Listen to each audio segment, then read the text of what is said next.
Bueno, a ver, recording in progress. Ok, muy bien. Entendido, perdón. Ahí.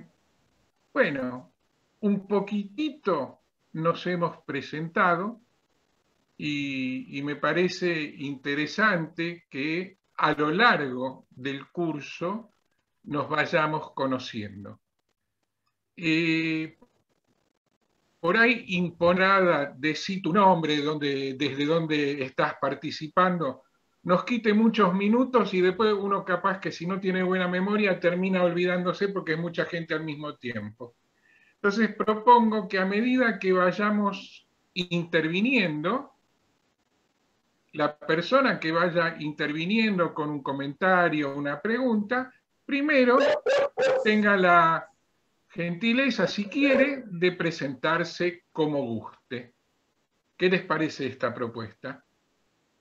Pues el otro me suena medio como artificial, todos al mismo tiempo presentándose. Bueno, entonces, como estoy haciendo uso de la palabra, empiezo por mínimamente presentarme un minutito.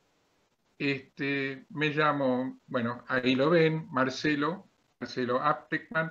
Soy licenciado en psicología, me formé en el psicoanálisis. Fui alguna vez miembro de la Asociación Psicoanalítica Argentina, miembro titular, didacta. Después me formé como educador sexual. Esto quiere decir como sexólogo educativo. Trabajé casi 10 años como profesor de educación sexual integral, ESI, en un profesorado dependiente del gobierno de la ciudad de Buenos Aires. Y además desde hace varios años que me dedico a activar en el diálogo interconfesional, particularmente entre judíos y cristianos, en generar espacios de encuentro para el diálogo. Así que, bueno, de mi vida profesional esa sería una síntesis, ¿no?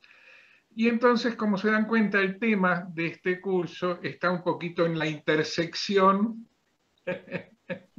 de las áreas que abarcan mis inquietudes.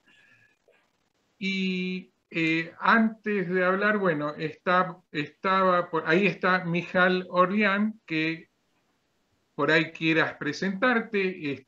Mijal va a colaborar en estas clases como, no sé qué título ponerle, adjunta. Bueno. Dale. Bueno, ¿quieres presentarte? Y después arranco con el curso, con la clase. Bueno, yo me llamo Mijal Orlián. Mijal es en hebreo Micaela. Me dedico a dar clases de Talmud Torah, que es, les enseño a los chicos el curso para hacer bar mitzvah. Trabajo en un templo hace muchos años, soy cantante litúrgica y además, bueno, si tengo que reemplazar al rabino, bueno, sé cómo hacer porque estudié en el seminario rabínico, así que es hebreo y bueno, voy a ayudar en lo que pueda colaborar acá al licenciado Marcelo. Gracias. Gracias. Gracias. Bueno, entonces en esta primer clase propongo que primero yo voy a ir exponiendo como si fuese una clase magistral, pero por favor vayan interrumpiéndome con preguntas, con comentarios, vamos conversando la clase. Yo voy exponiendo un material básico. El resumen de lo que voy a exponer hoy está grabado en un video que decidirán aquí el padre Rubén Darío y la hermana María Paz cuándo lo vemos o qué hacemos con él. Por ahí al final, como síntesis, ¿eh? ¿Puede ser? Sí, puede ser porque el video está grabadito, está lindo, ya está subido al aula. Entonces la gente que está participando del aula puede ingresar y este video síntesis está disponible. Perfecto. Lo mismo esta grabación.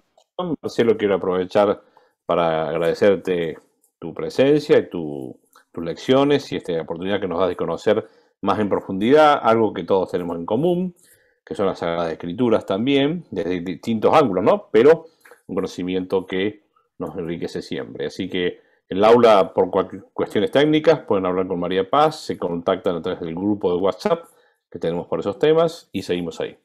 Gracias, Marcelo. Adelante. No, perdón, ¿y no quieres presentarte? Un poquito puede ser. Rubén Darío, Editorial San Pablo. Algunos nos conocemos ya, me han visto, nos conocemos. No soy la persona más importante acá en este momento. La editorial es un gusto que esté presente con esta temática, que la hemos buscado, la hemos elegido, la hemos aceptado. Es una opción que hacemos, que hicimos y que intentaremos hacer siempre.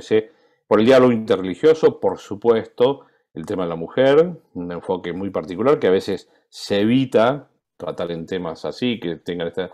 Y la sexualidad, que es una particular muy justa en este tiempo, porque conocer nos hace más libres. Así que lo hacemos con la persona adecuada, tiene los elementos para hacerlo. Y gracias, Mijal, también por estar y acompañarnos, ¿eh? Un gusto saber de tu presencia también. Mijal es como una catequista para quienes no se ubican, pero con mayor rango, mayor rango. Digo así para que nos ubiquemos en lenguajes comunes. Gracias. Bueno, entonces este curso sobre las mujeres y la ley judaica. ¿Qué es una mujer? Prefiero dejarlo para más adelante. Empecemos porque es la ley judaica, que es más sencillito de explicar.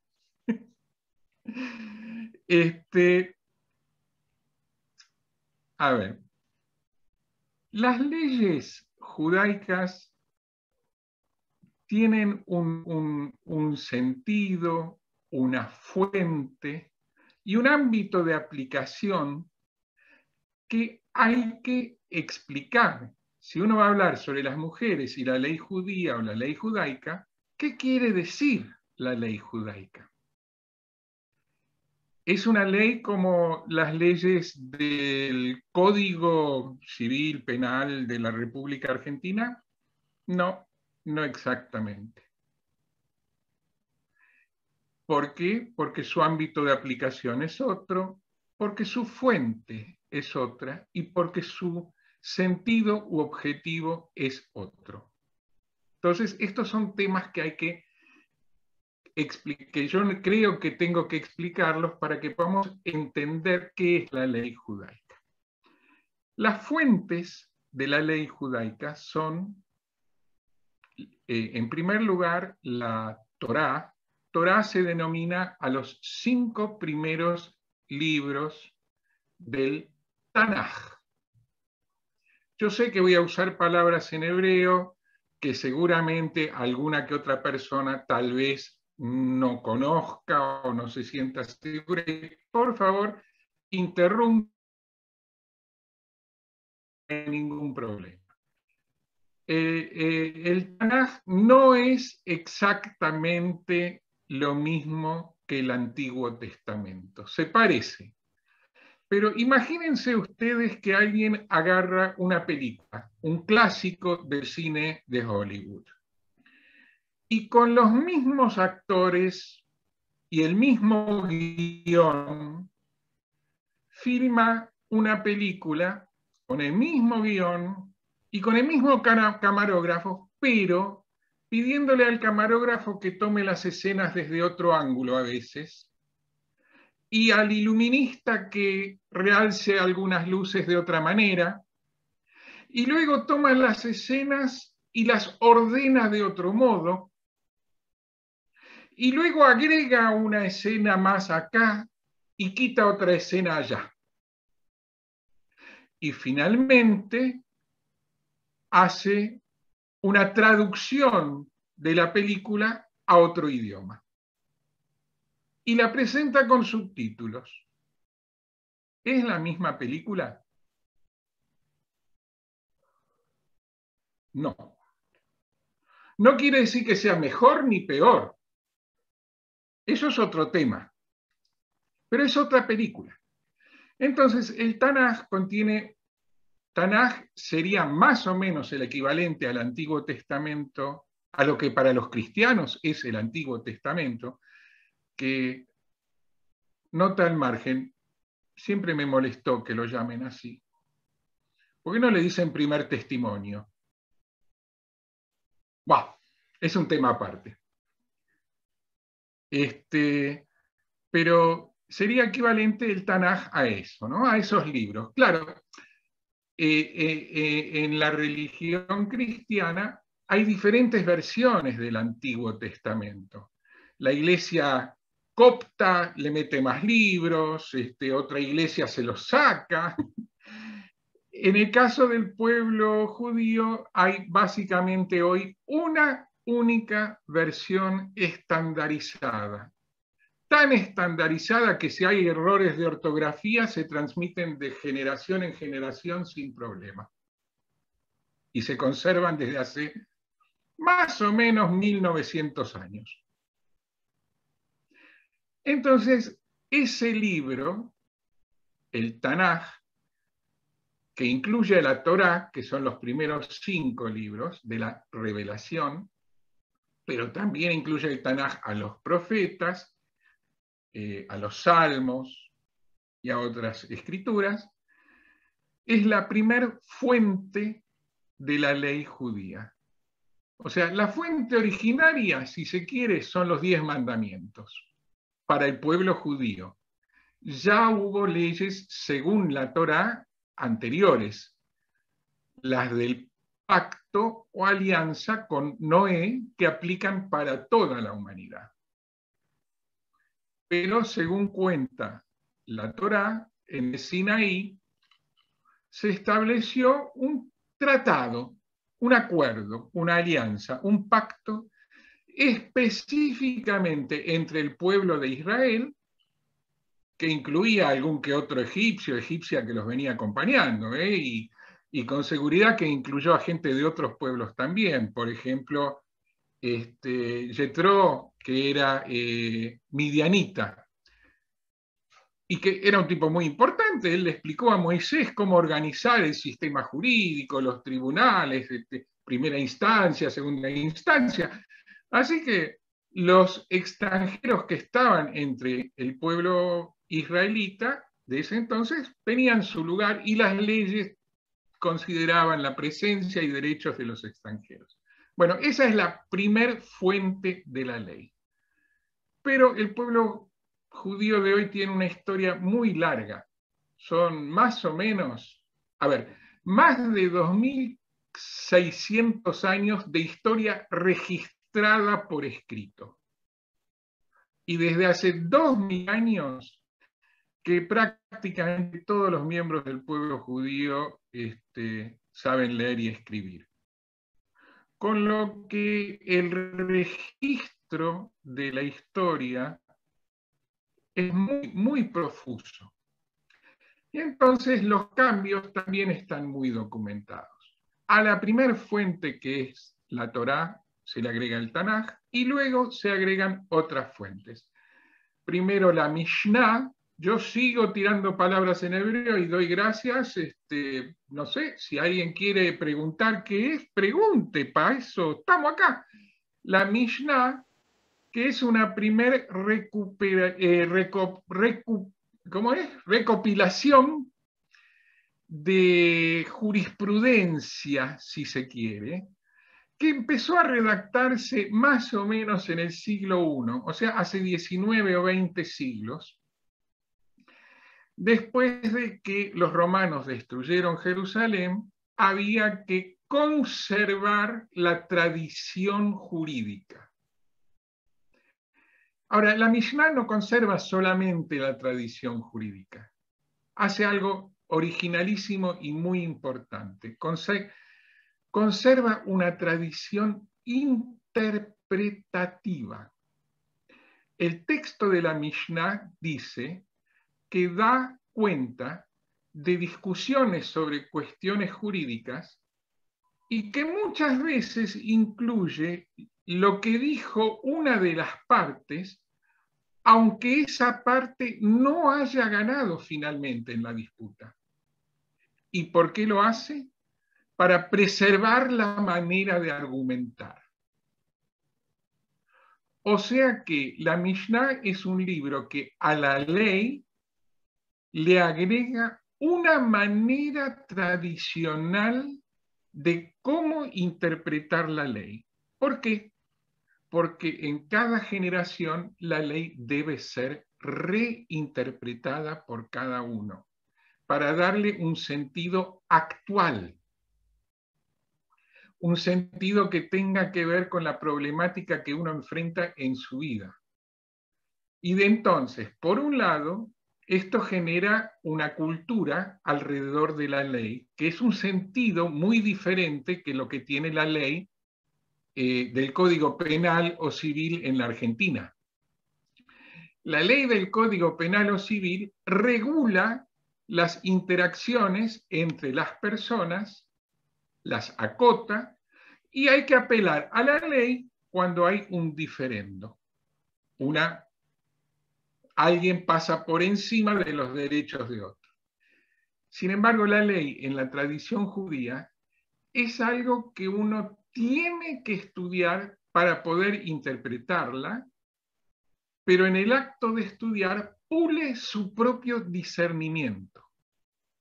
Entonces, no es que uno estudia la ley para aplicarla juzgando. Eso es lo que hacen los rabinos, es su profesión. Pero el común de los usuarios estudian la ley, incluyendo la Mishnah, para aprender a pensar según una tradición interpretativa. Y así la suma de las leyes, más la tradición de cómo interpretarlas, más la dedicación al estudio, genera todo un universo cultural que ese universo cultural es el que le da sentido a la ley judía.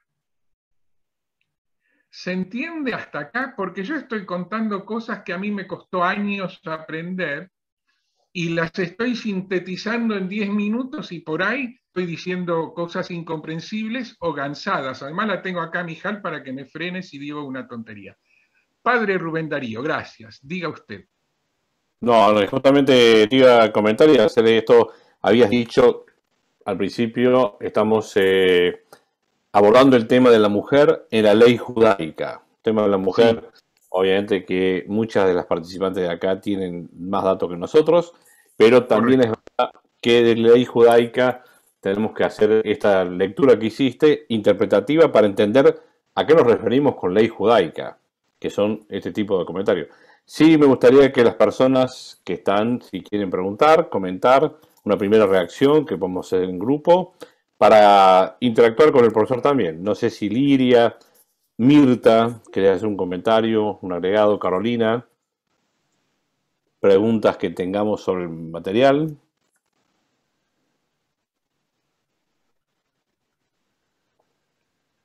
El que calla otorga, dice el dicho, pero no. A ver si pueden encender micrófonos. ¿Cómo te va, Ignacio? ¿Cómo estás? Carolina parece que tiene, ahí se desmutió. Ahí está. Bueno, ante todo me presento, ¿verdad? Porque esa es la regla. Carolina Arriagada, sí, Carolina Arriagada de Santiago de Chile, como ya me presentaron al comienzo. Mi área de formación es comunicación. Primero estudié Relaciones Públicas, luego me especialicé en periodismo escrito específicamente, y también tengo especialidad en migración y cooperación al desarrollo. Mis últimos trabajos estuvieron vinculados justamente al tema migratorio. Y yo tengo especial interés tanto por afición como por la contingencia de cómo se vincula la religión en todos los cambios que están sucediendo. Desde el punto de vista de la fe, desde la política, desde lo social, desde todo. Porque los cambios que están ocurriendo son tremendamente drásticos y tengo la sensación que puedo estar evidentemente equivocada porque soy simplemente una aficionada en estos temas, que la historia judía desde el punto de vista de los libros, está teniendo un rol fundamental. No sé si por todo lo que está pasando con el propio cristianismo. No me quiero ampliar mucho en eso porque es complejo, pero por ahí tengo muchas inquietudes en cómo esto va a repercutir en el tema de la religión con todo lo que está pasando ahora en el mundo. Bueno, desde ese punto de vista y en relación a lo que estaba hablando el profesor Marcelo, esta diversidad y esta flexibilidad tan característica que tienen los judíos a la hora de interpretar, ¿cómo se traduce en la vida cotidiana? Porque pareciera que todos quisiéramos tener esa diversidad y esa flexibilidad como una práctica ultrademocrática que nos permite justamente ir actualizando la vida. Pero yo me pregunto, ¿cómo se traduce eso en la práctica? Porque según nuestra cultura cristiana, o tal vez a lo que estamos mayoritariamente acostumbrados, no tenemos esa práctica tan diversa desde el punto de vista de la religión, por lo menos en mi opinión. ¿Cómo pasa eso? ¿Cómo se aplica en la cultura judía? Eso. Correcto. Y Liria, ¿quieres preguntar ahora o le contesto algo a Carolina y luego te presentas y intervienes tú? Como prefieras. No, está bien. Contéstele a Carolina y después cualquier cosa le hago alguna consulta. Bien. Bueno, el tema es difícil y es imposible explicarlo en pocas palabras. Le aclaro, esta frase que acabo de usar como respuesta es un clásico en el Talmud. Esta frase se usa para alertar al lector o estudiante que lo que viene es una discusión interesante sobre la cual no hay acuerdo. Bueno. Hay un refrán que dice, donde hay dos rabinos hay tres opiniones. Creo que es así, ¿no? O más, quizá. Y me parece tremendamente interesante. Entonces me gustaría saber cómo se logra eso, cómo se hace eso. Bueno, ¿Cómo ustedes desde el punto de vista cultural lo practican? Eso me interesa mucho. Porque, a ver, bueno, nos estamos yendo parece ser una rama, pero es para entender qué es la ley judía. Así que me parece pertinente contestarle y desarrollar este tema.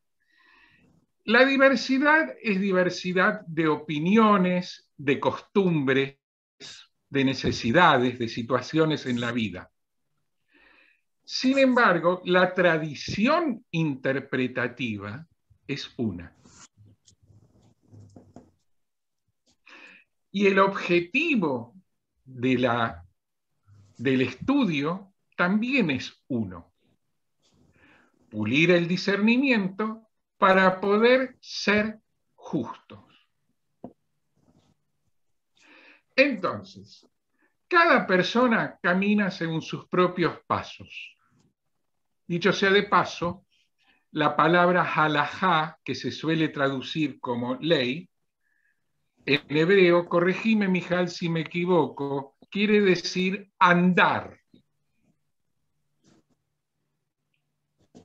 Del mismo modo que la Torá, que es lo que también se suele traducir como ley, en realidad es instrucción. O sea que el estudio de la halajá que hay en la Torá, uno puede traducirlo como: se estudian las normas y leyes que hay en el libro de la ley, o uno puede traducirlo como: se reciben instrucciones sobre cómo andar correctamente en la vida. ¿Cómo es el correcto andar? Entonces, que dos rabinos tengan tres opiniones diferentes no es ningún problema. Sería terrible si todos tuvieran la misma opinión, porque quiere decir que no pensaron, que repiten. El objetivo es que cada uno piense, y está buenísimo que cada uno eche su propia luz. a la interpretación de la ley. Y luego cada uno se hará cargo con responsabilidad de vivir dentro de las costumbres en las que hay consenso, pero de acuerdo a su propio discernimiento. Les doy un ejemplo de esto que tiene que ver con Jesús. Resulta que cuentan en los evangelios, si hay algún cura acá presente que sepa algo de Biblia, ayúdeme para dar la cita exacta, me parece que es en Mateo, San Mateo, Evangelio, donde Jesús con sus discípulos van caminando por el campo y los muchachos se meten en un trigal y arrancan algunas espigas para soplar, separar la paja del trigo y comérselo, porque es Shabbat y tienen hambre y no llevaron comida. Y entonces un grupo de fariseos, que en la interpretación tradicional cristiana siempre son los malos de la película, pero bueno, a eso voy después en todo caso. La cuestión es que un grupo de fariseos le dice a Jesús, perdón si no cito textualmente, no me lo acuerdo de memoria, che, ¿cómo permitís que tus discípulos agarren trigo y se lo coman en Shabbat? Y entonces Jesús le contesta, mira, en su momento el rey David y sus seguidores ya hicieron algo parecido. Y no exageres con interpretar las normas del Shabbat tan estrictamente. Al final de cuentas, el Shabbat fue hecho para servir al hombre y no el hombre al Shabbat. Ahora bien, esta discusión, si uno no está metido en la cultura tradicional judía, puede parecer una discusión feroz sobre si corresponde o no corresponde aplicar las leyes sobre cómo agarrar un poco de trigo en Shabbat. En realidad es una discusión clásica, talmúdica. ¿Por qué?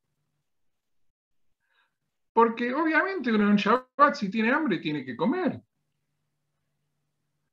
Pero en Shabbat no se pueden hacer las cosas del mismo modo que en otros días para que ni siquiera parezca que uno está trabajando. Entonces, se puede agarrar el trigo cuando uno camina por un trigal. Pero hay una página de Talmud que dice, eso sí, no vayas a usar una guadaña, no vayas a usar un canasto, ni lo agarres con las dos manos y lo sacudas. Agarra con una manito nomás y listo. ¿Qué es lo que hacen los discípulos de Jesús? Entonces, ese ejemplo de una discusión talmúdica, por ahí yo estoy muy específicamente en un tema, pero lo que muestra es que donde parece haber disenso, lo hay en los detalles, pero hay un consenso muy profundo en cuanto a que tiene sentido que haya disenso en los detalles, porque no está tan clara la ley hasta el último detalle de cómo interpretarla en cada circunstancia. Y uno tiene que participar de la tradición que interpreta y no romper las costumbres de su época. No sé si esto responde un poco a tu pregunta de qué hacemos, cómo se hace con la diversidad. Lo fundamental acá es la tradición interpretativa que da coherencia y hace integrar en una cosa única las diferentes opiniones personales, que solamente serán válidas si están debidamente fundamentadas. Debidamente fundamentadas quiere decir que el razonamiento cierre y que haga referencia a algún dictamen de alguna autoridad histórica.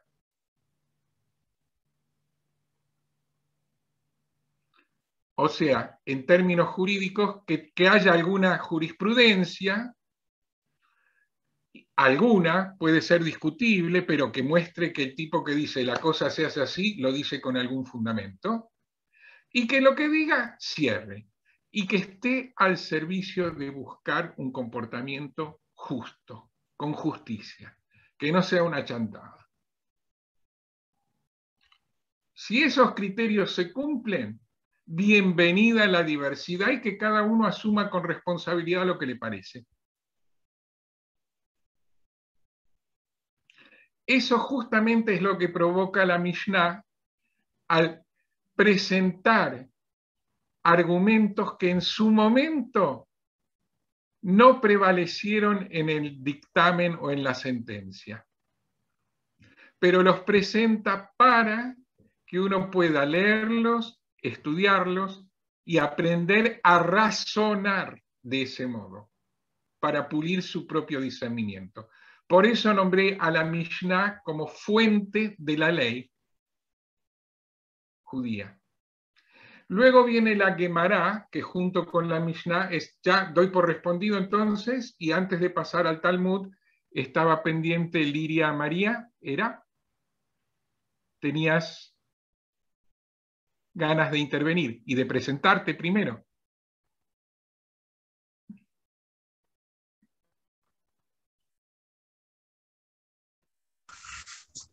Sí, bueno, soy Liria María, digo, ya lo dije antes, pero bueno, vivo en Chipoleti, pertenezco a una comunidad, a una capilla desde hace muchos años y siempre me interesaron los temas bíblicos y especialmente lo relacionado a la ley judaica.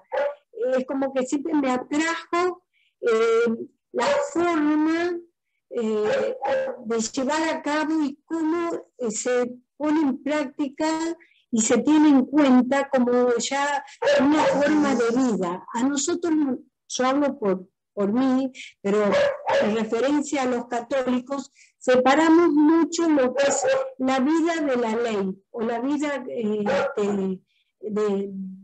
religiosa, por decir así, en nuestra confesión, de lo que es la ley. Y a mí siempre me asombró, porque he hecho cursos de rabina en su momento, así en modo virtual, y me atrajo y me llamó la atención la forma en la cual la ley se aplica a lo cotidiano, a lo diario, y le da respuesta a un montón de situaciones que para nosotros es como lo que dijo usted al comienzo. Separamos por un lado la ley y por otro lado la fe. O sea, en cambio ellos lo tienen tan incorporado que la ley forma parte, o la religión forma parte de la ley y de la vida de ellos. Eso, y con lo que usted recién comentaba, que también empecé a aprender otras cosas como que es la Mishnah y lo que va a seguir usted explicando,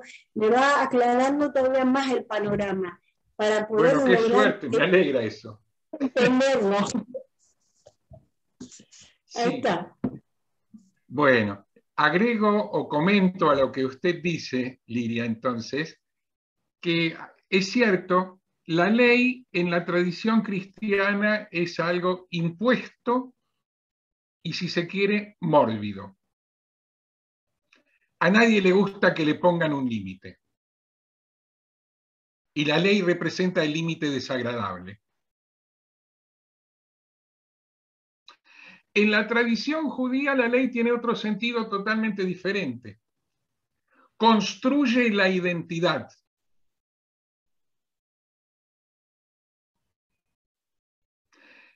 La ley sirve para aprender a vivir mejor, porque nadie me obliga a ejercer. Es decir, puede haber presión comunitaria, puede ser que mis padres me insistan y bueno, eso es una cierta obligación, es verdad. Pero al no haber habido durante más de 2000 años, en realidad, un gobierno que obligase a vivir según esa ley, y en cambio, durante 2500 años, porque hubo una pequeña interrupción ahí, pero casi 2500 años seguidos de exilio, de diáspora,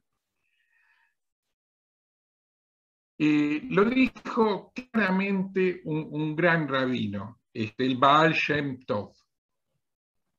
El exilio se termina cuando uno recuerda.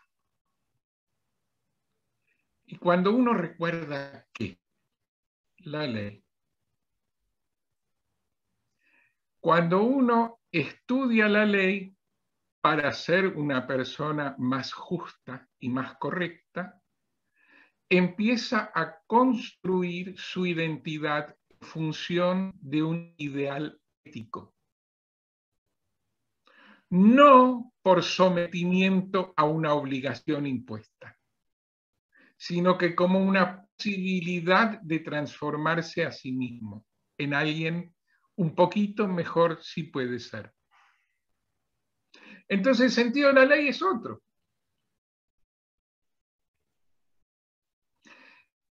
Y por eso también son tan importantes los estudios de la ley. Y un maestro de la ley, la pucha, es un sabio, es un guía espiritual.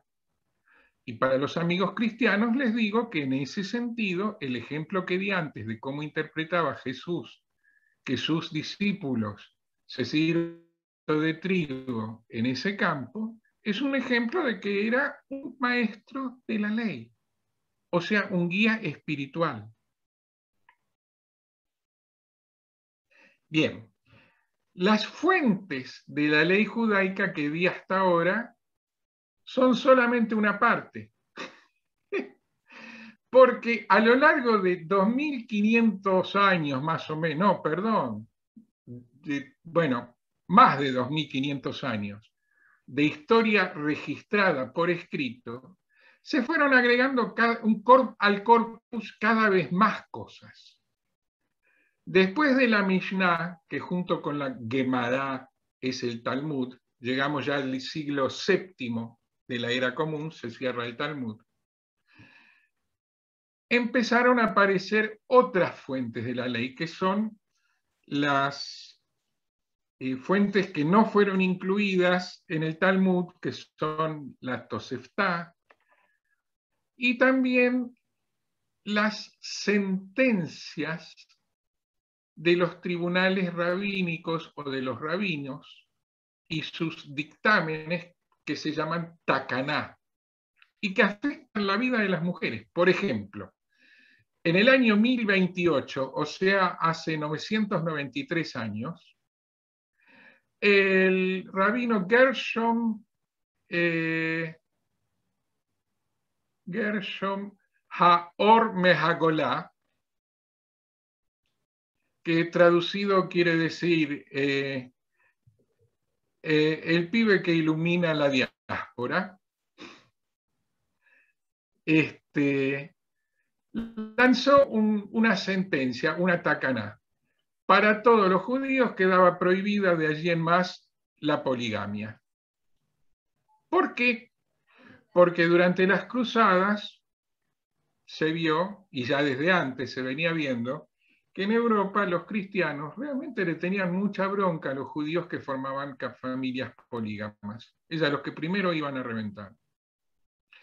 Entonces Gershom Haor Meagolá dijo, bueno, basta, tenemos que parecernos a la gente con la que vive a nuestro alrededor, integrarnos, y por lo tanto no podemos ser un cuerpo tan extraño. Si ellos tienen familias monógamas, nosotros también. Pocos siglos después, esa takaná fue aceptada por los judíos de otras regiones. Y hoy en día es prácticamente una ley universal para casi todo el pueblo judío, salvo para las partes del pueblo judío que no han estado en comunicación con el resto y no se enteraron de esa ley. Por ejemplo, en Etiopía, hasta hace poco había, todavía quedan unos poquitos, un par de docenas, pero hasta hace poquito había varios miles, varias decenas de miles de los que se llaman los Beta Israel. Un grupo que medio despectivamente se les dice, les decían en Etiopía falayas, extranjeros. Los Beta Israel son gente que come kasher, descansa en Shabbat, lee la Torá, se consideran a sí mismos judíos, pero desde hace desde hace 2000 años que no se comunican con judíos del resto del mundo. Cuando los primeros exploradores pastores protestantes allá por 1850 aparecieron por ahí y les dijeron, pero ustedes viven como los judíos de la Biblia. Dijeron, no, nosotros somos los judíos de la Biblia. Y ahí se enteraron de que en el resto del mundo había otros. Bueno, ellos nunca se enteraron de la takaná de este rabino. Takaná sería como un decreto de necesidad y urgencia. No pasa por un tribunal, es un tipo que lo manda y se cumple y basta. Ellos no se enteraron de esa takaná, flor de macana. Entonces, ahora, cuando ellos emigran hacia Israel, ¿cómo hacen? Tienen sus familias constituidas en estructura de familia poligámica. Tienen un hombre, varias esposas, mujeres. ¿Cómo hacen? Bueno, un tribunal rabínico en Jerusalén, el tribunal máximo, formado por rabinos, dictaminó que, dado que ellos viven de acuerdo a sus costumbres, no están rompiendo la ley, pero una vez que llegan al Estado de Israel, tienen que cumplir con las leyes del país. Es decir, un judío etíope, una vez que tomó la ciudadanía israelí, ya solamente puede casarse con una esposa, aunque vuelva a Etiopía, no hay trampa. Pero aquel que viene de Etiopía con 3 esposas, las 3 son esposas legalmente válidas y con igualdad de derecho ante la ley. Y así, diferentes tradiciones legales son integradas lo mejor que humanamente se pueda. Si la gente quiere vivir dentro de la ley, se somete a un tribunal que decida cómo interpretar la ley y respeta las tradiciones de su historia y las leyes del país en el que vive, más o menos queda definido cómo debe comportarse, aunque en principio parezcan sistemas totalmente diferentes e irreconciliables, y con esto un poco unifico el comentario a lo que dijo Liria con la respuesta a Carolina. ¿Sí? Es un ejemplo. Bueno, entonces estas son las fuentes de la ley judaica. Y veo por la hora que nos estamos ya casi acercando. ¿Hasta qué hora tenemos? Padre Rubén Darío. O hermana María Paz, no sé. ¿Hasta qué hora tenemos? 1 hora es más o menos el tiempo propositivo para estos encuentros, 1:20 podría ser como máximo, pienso. Obviamente que el consenso entre todos también ayuda. Pero quería preguntar algo, o hacer un comentario, Marcelo, si puedo. Y para darnos una idea, gracias por estos comentarios que hiciste al principio, que nos enriquecen. ¿Cuál es el alcance del curso? O sea, ¿qué temas más o menos vamos a tomar o tratar a lo largo de estas 4 sesiones? Para que nos demos una idea, ya empezamos a entender qué es lo que es la ley judaica. Y más o menos en las primeras sesiones, la tercera, la cuarta, de qué temas o cuáles temas son los que abordaremos. Para que nos hagamos noción de qué se trata. Y si alguien tiene una opinión contraria, estamos a las 10 minutos antes de las 9 acá en Argentina, 9:10, 9:15, si les parece. Si quieren seguir, no hay ningún problema, todos podemos seguir. Yo para poner un límite razonable a las personas que están, ¿no? Marcelo. Correcto. La palabra. Correcto. Bueno, los temas que vamos a ver son esta primer clase.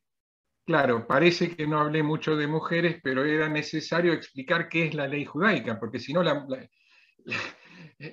mujeres y la ley judaica, pero no sabemos qué es la ley judaica, ¿cómo nos metemos en el tema? Doy por más o menos terminado esto de esta presentación de qué es la ley judaica. Podemos volver cuando gusten. La clase próxima, si traen preguntas, no problem, podemos arrancar por ahí. Y ahora vamos más específicamente a los temas del curso que no son presentar qué es la ley judaica. En primer lugar, aclarar, las leyes judaicas trabajan más que nada con lo ritual, o sea, ¿se puede o no se puede viajar en Shabbat, por ejemplo, en un vehículo? Bueno, ahí hay leyes que son diferentes, esas leyes se llaman mitzvot. Y hay leyes que son específicas para los varones y no para las mujeres, cosas que deben hacer y no deben hacer. Hay leyes que son específicas para las mujeres y no para los varones, cosas que deben o no deben hacer. Y luego hay leyes que aplican a ambos. Entonces ahí ya entramos un poquito en tema. Las leyes que aplican específicamente para hombres o específicamente para mujeres, las podemos dividir. Estamos por ahora hablando de leyes más que nada litúrgicas, pero que también ya tienen que ver con la sexualidad. ¿Por qué? Porque al dividir en hombres y mujeres, ya está, apareció el sexo. Entonces, las leyes específicas para los varones que obligan a los varones son varias, y de las que no están obligadas las mujeres. Por ejemplo, usar el talit, el manto ritual para rezar, que tiene los tzitzín, la hilacha. ¿Vieron el dicho mostró la hilacha? Bueno, es un dicho tendenciosamente antijudío. Se refiere a las cintitas esas que cuelgan del talit, que uno puede ponerse un saco encima, entonces no se nota, pero cuelga la hilacha. Entonces, aunque uno quiera pasar desapercibido, si va a cumplir con la ley, mostró la hilacha. Eso es obligatorio para los hombres, pero no para las mujeres. Acá muestro uno, Marcelo. ¡Ay, qué lindo! Es tradicional el color. Ahí está. Ese es un talit katán. No, este es gadol. Ah, sí, gadol sí, quiere decir grande, katán chiquito. Hay dos tamaños de talit. Va hasta acá. Perfecto. Como ven, Mijal usa talit. No es obligatorio para las mujeres. Eso no quiere decir que esté prohibido. Estos son los tzitzín. Tzitzit. Que los hombres lo usan y lo cuelgan para recordar las mitzvot, los preceptos. Yo pensé que lo usaban debajo de la ropa, porque se lo ponen a veces como... ponen este atuendo, esta vestimenta, y después se ponían la camisa y después el saco, ¿puede ser? No, eso es el escapulario cristiano. Este se usa para rezar, para estar en el púlpito. El púlpito, perfecto. Arriba de la... Perfecto, muchas gracias. Esto es solamente obligatorio para varones si van a hacer alguna actividad litúrgica. Sí. Y otra cosa obligatoria para los varones son hacer tefilín. Los tefilín son unas cosas... ¿Vos podés mostrar? Porque es más fácil mostrarlo que explicar. Le dicen filactelias. Este es el que va en la cabeza del hombre, que es como una antena, y tiene acá 4 separaciones. ¿Ven que hay como rayitas acá diferentes? Esto representa la cabeza, que tiene diferentes lóbulos. ¿Cómo sabían en esa época? Es increíble. Y acá está el rezo, son 4 partes, el Shema Israel, y tiene como 4 cajoncitos, ¿lo ven? Este ya no se puede usar porque este es para estudiar, lo tengo para enseñar, tiene que estar todo completito. Y este es el que va en el brazo, que es uno solo, ¿ven? No tiene separado. Estos adminículos litúrgicos, es obligación para los varones usarlos en cumplimiento de un mandato bíblico que dice: y atarás a tu brazo las palabras del Señor y las pondrás sobre tu frente. Claro. Ahí están las palabras escritas sobre ese rollito adentro de la caja. Eso es algo 4 párrafos enteros. ¿Qué texto es ese? ¿Qué texto va ahí? ahí van partes del Shema Israel, que es el mantra básico de la liturgia judía. A ver si ven la letra hebrea ahí. Se dice... En español es... Shema Israel, Adonai No, en Eloheinu. hebreo. A ver si se ve. ¿Verdad que no veo si está fuera de foco? foco. Está fuera de foco, sí. Pero déjalo quietito y creo que se focaliza solo, ¿eh?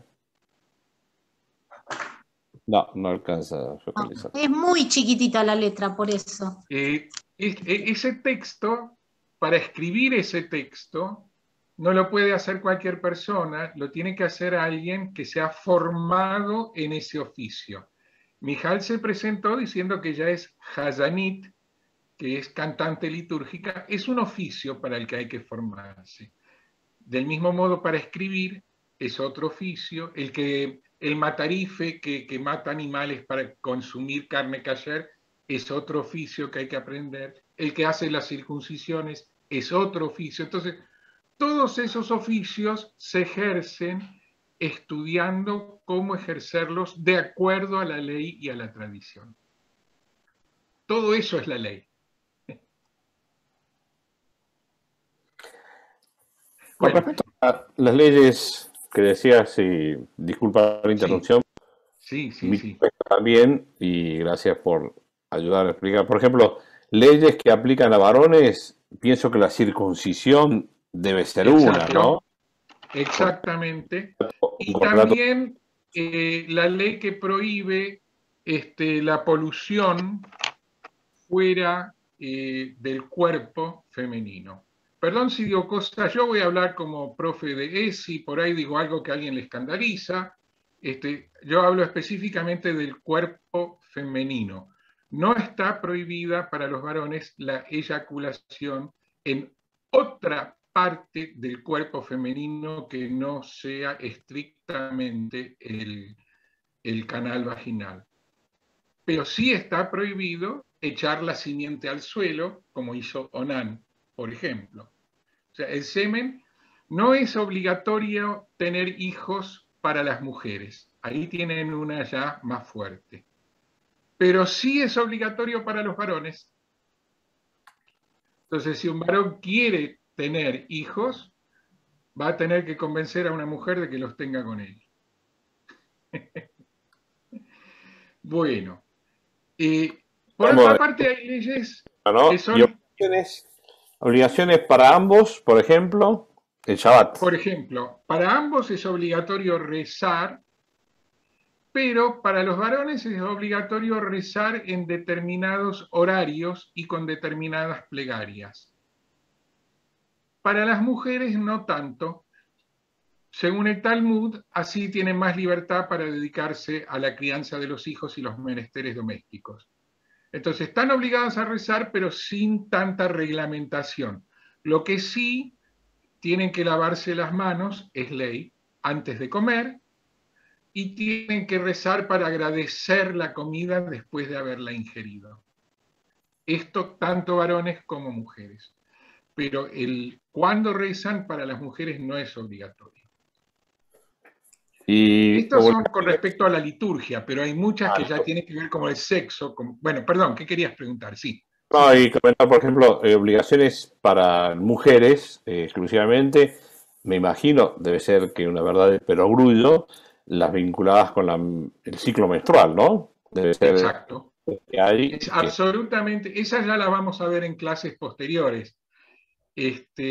En este momento vamos a ver leyes que son específicas para las mujeres, por ejemplo, las que tienen que ver con el periodo menstrual, el uso de la mikve o baño litúrgico de inmersión para purificarse una semana después de terminada la menstruación y estar aptas para retomar la vida coital, siempre dentro del matrimonio. Bueno, entonces tenemos que hay leyes que son de lo litúrgico, que obligan a los varones y no a las mujeres, y hay otras que son específicas para las mujeres. También hay tradiciones y costumbres te estoy guiñando un ojo, Mijal, que son específicas para las mujeres. Estoy atenta. Por ejemplo, la mikve, el baño ritual antes de casarse, es una de las cosas importantes. Uno puede hacer un baño ritual también con pedidos. Tenemos una fecha importante que es el Rosh Hodesh, el principio del mes. Hoy. Hoy, sí, estamos empezando. Hoy es Rosh Hodesh. Sí, sí. Empezar un curso sobre las mujeres en Rosh Hodesh es muy auspicioso. ¿Quieres explicar qué es Rosh Hodesh?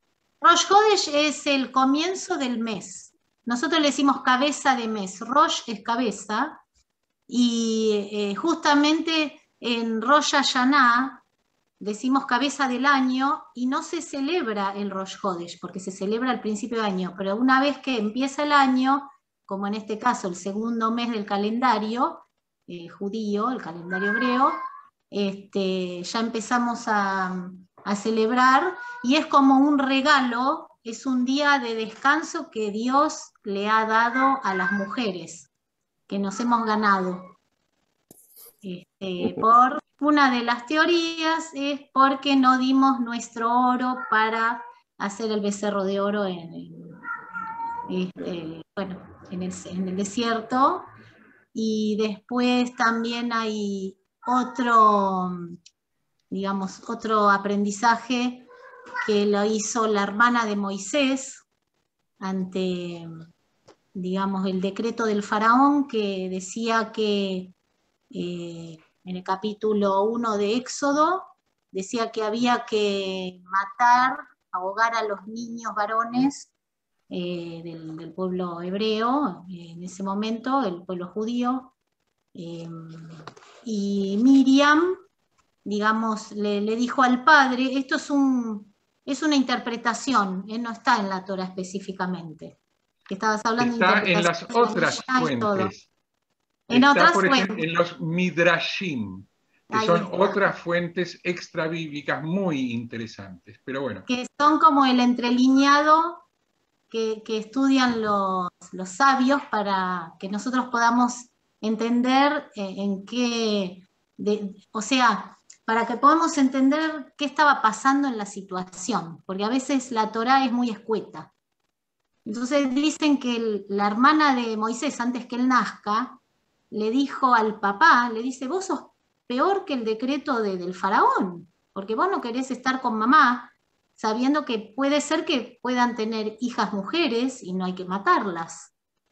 Entonces esa enseñanza hizo que Dios nos dé a las mujeres un día de regalo, que es el de Rosh Hodesh. Qué lindo, qué particular. Este tipo de anécdotas para explicar qué es lo que no está dicho en el texto del Antiguo Testamento o del Tanaj, es todo un enorme cuerpo de literatura que recoge esas anécdotas, historias, interpretaciones que muchas veces son milenarias. Esa literatura se llama midráshica y es una literatura sapiencial que forma parte de todo el conjunto también de lo que se estudia cuando se estudia la ley judaica. El padre Rubén Darío me había preguntado cómo vamos a desarrollar los temas en las próximas clases. Retomo un poco.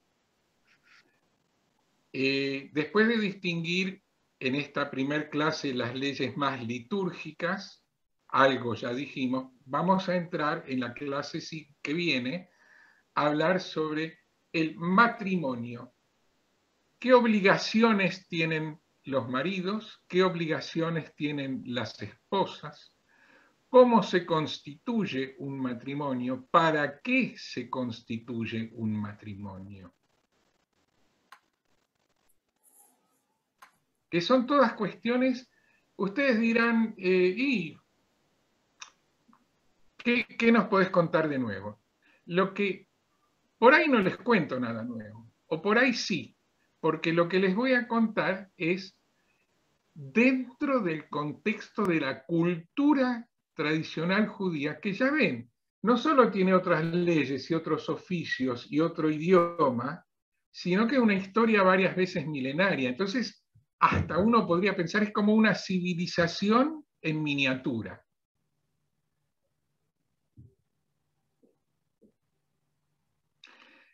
Entonces, en la clase que viene vamos a hablar fundamentalmente sobre un resto que quedó de diferencias entre leyes y para la liturgia, entre varones y mujeres, un poco, y vamos a entrar en una clase especial dedicada al matrimonio, y si da el tiempo, tal vez algo hablemos del divorcio,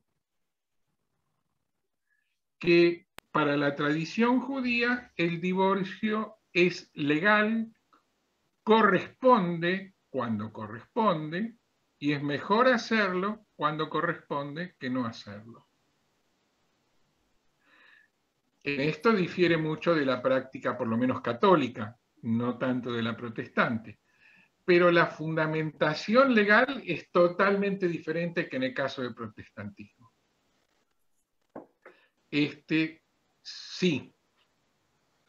Bueno, la verdad que es un gusto, Marcelo, escuchar y toda esta historia, Mijal. Uno se quedaría 5 años escuchando estas historias lindas y enriquecedoras, y uno se enriquece también.